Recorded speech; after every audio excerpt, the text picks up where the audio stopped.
भाइयों, बहनों और प्यारे बच्चों, ये जो नया साल 2026 का आ रहा है, इस साल में हम सब खुशियों से भरपूर रहें। हमारी जिंदगी में हम प्रभु के प्यार का अनुभव करें और हम हंसी खुशी अपनी जिंदगी गुजारते रहें। यही मेरी प्रार्थना प्रभु के चरण कमलों में है हम सबके लिए। हम लोग बहुत खुशकिस्मत हैं कि हमारी ज़िंदगी में हजूर बाबा सावन सिंह जी महाराज, परम संत कृपाल सिंह जी महाराज और दयाल पुरुष संत दर्शन सिंह जी महाराज का साया रहा। उन्होंने हमें प्रभु के साथ जोड़ा, हमें ज़िंदगी जीने का रास्ता दिखाया और हर पल हर क्षण वो हमारा ख्याल रखते हैं। तो जो नया साल आ रहा है, इसमें हम सबकी यही कोशिश होनी चाहिए कि हम ज़्यादा से ज़्यादा आनंद की अवस्था में अपने आप को पाएं। जो नया साल होता है उसमें हम रेजोल्यूशंस बनाते हैं कि पिछले साल से हम ये साल में ये चीज़ बेहतर करेंगे। चाहे हम अपने शरीर का ज़्यादा ख्याल रखें, चाहे हम अपने इमोशंस का ज़्यादा ख्याल रखें, चाहे हम अपने दिमाग का ज़्यादा ख्याल रखें, चाहे हम रूहानी रास्ते पर तरक्की करने के लिए तैयार हों। तो आप सबकी मदद के लिए एक स्लोगन इस नए साल के लिए बनाया गया है कि मेडिटेट फॉर ब्लेस इन 2026।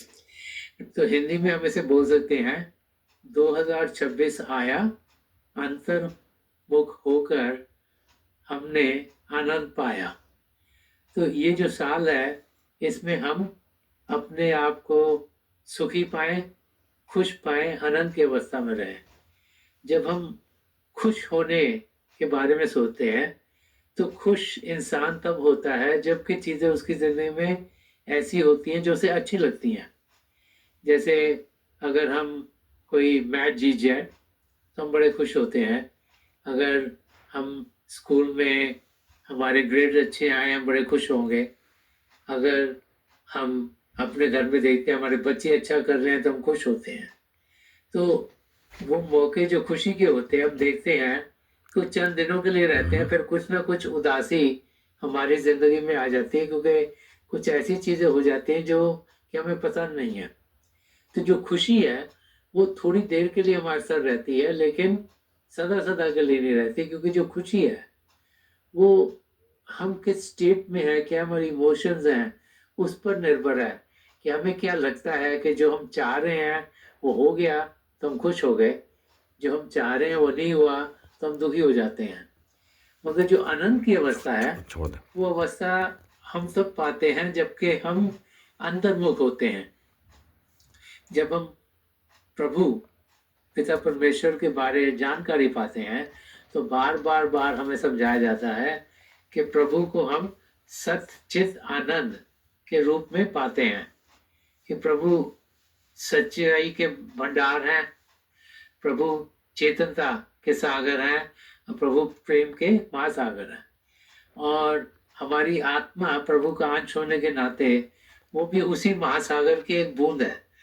तो हम भी अंदर से सच्चाई से भरपूर हैं, हम भी चेतन हैं और हम अंदरूनी रूप में हम आनंद से भरपूर हैं। तो उस अवस्था को पाने के लिए हमें ध्यान टिकाना है, हमें अंतर्मुख होना है, हमें अंदर की दुनिया में जाना है। और जब हम बाहर की दुनिया से ध्यान हटा के अंदर की ओर करते हैं और जो हमारी सूरत की धारा वो एकाग्र हो गई, यहाँ शिव नेत्र पर एकाग्र होती है, 10वें द्वार पर एकाग्र होती है, तो फिर हम अंदर की दुनिया में अपने सदगुरु की मदद से पढ़ना शुरू हो जाते हैं। और जैसे जैसे हम अंदर की ज्योति और शुद्धि के साथ जुड़ते हैं तो हम देखते हैं कि हम आनंद की अवस्था को पाते हैं। और वो अवस्था सिर्फ चंद क्षणों के लिए नहीं रहती, वो अवस्था हमारे साथ सदा सदा के लिए रहनी शुरू हो जाती है।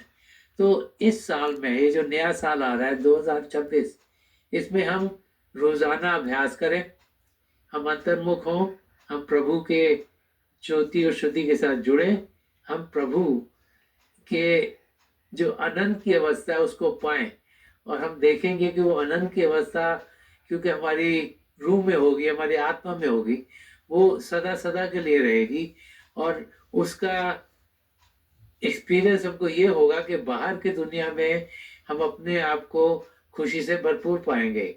तो ये जो नया साल आ रहा है 2026, इसमें हम सब अंतर्मुख हो पाए, हम प्रभु के आनंद को पाए, हम आनंद की अवस्था में हो, परमात्मा के साथ जुड़े और अपने कदम प्रभु की ओर तेजी से बढ़ाते चले जाएं। यही मेरी शुभकामनाएं आप सबके लिए प्रभु के चरण कमलों में है।